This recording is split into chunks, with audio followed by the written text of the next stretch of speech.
Thanks very much. Now, this is like a best of the Edinburgh Fringe show, and the Edinburgh Fringe is in August, but you have to decide on the title of your show in March to get it in the programme.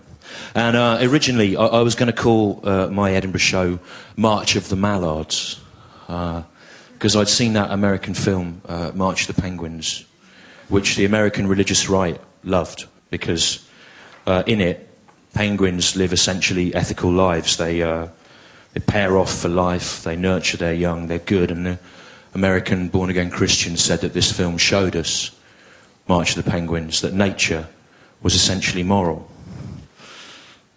And I thought about that, and I started to study mallards. And the mallard is the only animal which reproduces exclusively by gang rape.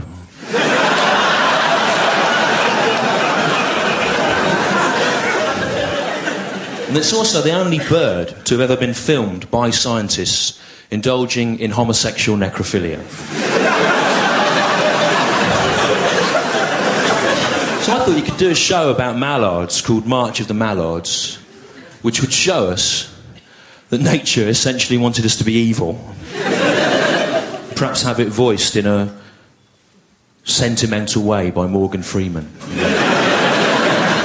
There's those mallards, fucking their dead friends in the air, in a dance as old as time itself. But then I realised the only funny things about mallards were what I've just said there. I don't know what to call it. And then as luck would have it, in the middle of March, just before the deadline for the programme, I suddenly appeared in one of those Channel 4 programmes, you know, where there's like a list of 100 things. There's a list of 100 things, and it goes on about 6 hours, and each thing is interrupted by a memory from Stewart who amazingly has memories of all things. Things from the past, from the present, things from the future. He's like a giant baby in space that has observed all human history. And while he's fully conversant with our destiny, he is, by the laws of his race, tragically forbidden from intervening.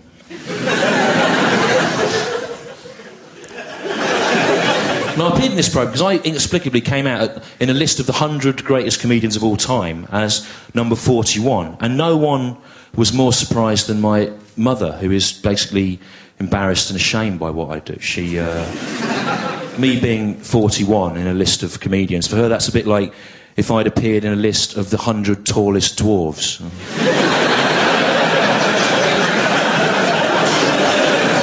Taller than many other dwarves, admittedly, but still essentially a dwarf. And as such, unable to apply for any job with a minimum height requirement, such as basketball player, policeman, or owner-operator of an enchanted beanstalk. The problem with my mother when it comes to stand-up comedy is she's already seen the funniest comedian she's ever going to see. She always goes on about him. And it wasn't me, it was Tom O'Connor, the host of the 1980s quiz game Name That Tune. And my mother saw Tom O'Connor doing stand-up on a cruise which she took 10 years ago when she retired, and that had always been a dream of hers. To go on a cruise, not to see Tom O'Connor do stand-up on a cruise. Seeing Tom O'Connor do stand-up on a cruise is not even a dream of Tom O'Connor's. In fact, it's his worst nightmare. And one which he has now been trapped in for 10 years. Like some kind of laughing Scouse groundhog. In fact, Tom O'Connor's been doing stand-up on cruises for so long now that he has developed scurvy.